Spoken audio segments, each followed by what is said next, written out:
I can honestly say about the next upcoming SummerSlam tag match, Stephen Amell against Neville against Stardust and King Barrett, I will honestly tell you that I am very surprised how much mainstream media attention that Stephen Amell has brought into WWE. Honestly, in my mind, I don't know who this guy is. I've never seen the CW Arrow show. I'm not a real big superhero guy. I'm not a real big comic book guy. If it's not Batman, if it's not Spider-Man, I don't really care for it. I always root for a good Superman movie to come out, but that last one that came out 2005 or whatever it was, that one was so bad, I don't care if I ever see Superman ever again in my mind. But Stephen Amell has been a great guy to step into the ring for WWE. How they found this guy, how they figured out that he was a wrestling fan, how they were able to work their way into making this match for SummerSlam. I have no clue, but I can honestly tell you that WWE has knocked it out of the park with this one. This is, if it would have been Neville versus Stardust, if it would have been Neville versus Barrett, this is a match that nobody cares about. This is the match that would easily be on the pre-show. Nobody's ordering SummerSlam to see this, but basically, you bring Stephen Amell in, and now we have word that, you know, it's all over these sort of message boards talking about Arrow, all these Steve Amell fans. This is a must-see match for them. Their guy is going into SummerSlam. These are network subscriptions. This is WWE thinking out of the box and knocking one out of the park. Even if these people only subscribe for 1 month and see this one match, they're going to be pushing that WWE network number higher, which makes the network more money, which makes WWE more money, which makes Vince McMahon more money, which in the long run, he turns around and gives us a better network with more shows because the things that are coming along are knocking it out of the park. Take the hat off to Steve Amell. I don't know who this guy is. If he walked into my bedroom right now and started talking to me, I wouldn't know who this guy was, and I'd be trying to push him out the door as fast as I could. But you know, this guy's, I guess, been a lifelong wrestling fan and has always wanted to get into the ring. He's had his chance. He's gone back and forth with him and Stardust on Twitter. You know, he gets some retweets. He gets some attention for WWE. Honestly, it knocks it out of the park. When I think about this match, honestly, the one guy I think about is Neville. This is the match that's basically making this guy a star, this guy, you know, matter more than anything else. And this is one of Triple H's babies coming up out of NXT.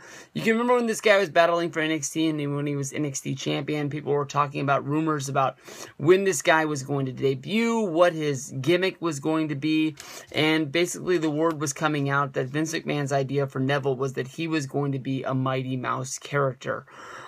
I don't know. You know, basically that didn't really make sense at the time, but now looking at what, you know, Neville is inside of WWE, the guy is Mighty Mouse, and it freaking works. I think what people were scared about is they thought about the Mighty Mouse cartoon, they thought about the name, and they thought they were actually going to be calling this guy Mighty Mouse. This is a guy that's small, very agile, has a whole lot of moves, he's very built, he's very ripped, he's very strong, and he pulls off being Mighty Mouse. They've given him basically the nickname of the Red Arrow, which goes along with his finishing move. So that's good that he works alongside the Green Arrow right next to him is Steve Amell. And this, you know, when you think about SummerSlam, they're trying to build this up like WrestleMania. And what built up WrestleMania in the past was, you know, having celebrity guests. If it's, you know, Mr. T, if it's, you know, the Rockettes, if it's Muhammad Ali, Billy Martin, Burt Reynolds, you know, the long list of names that have come on that have helped WWE, none other than bigger than Mike Tyson, I guess you can say. But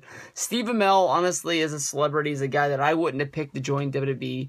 And, you know, when the word was coming out, I honestly looked at it as like, this is no big deal. I mean, Stardust versus Steve Amell was one of the first matches that was being rumored for SummerSlam. It was one of those matches that people were talking about before anything else. We didn't know we were going to be getting Undertaker versus Brock.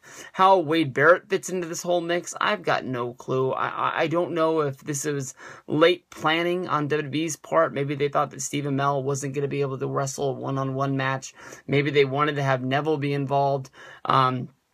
I've got no clue. Maybe they'd rather have Goldust, but Goldust is injured and wasn't able to make the return. But it seemed like Wade Barrett was just picked out of a hat to join into this. But if it gets him any more mainstream attention, I'm all for it. I mean, he might even be the guy that's just picked out of the hat to be the guy who takes the fall out of this deal.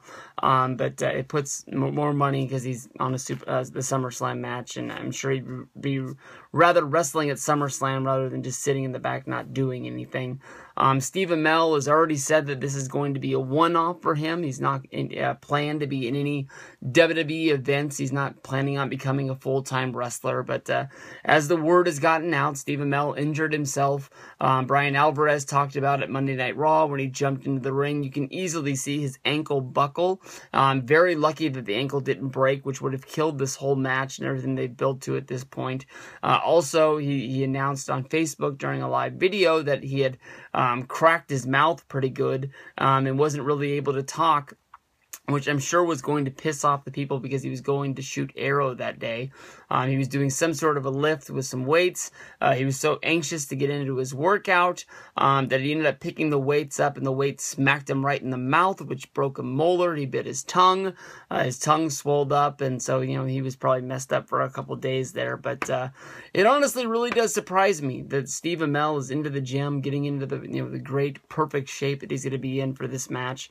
Easily, you got to pick Amell Neville to get the win in this match. I don't really see this one coming anyway, but like I said earlier in the beginning part of this video, take my hat off to Stephen Amell, take my hat off to WWE. This is a celebrity interest inside WWE that really has exceeded my expectations. Definitely, I'm hoping that he brings in some fans that actually buy the network, don't find some sort of a stream or get waiting to see this on Access Hollywood or on ESPN. They actually, buy the show to see the show live and see the actual match and see what this guy can do. My hat's off to him. I wish him all the luck. I'm picking him to get the win. Amell Neville to beat Stardust and King Barrett.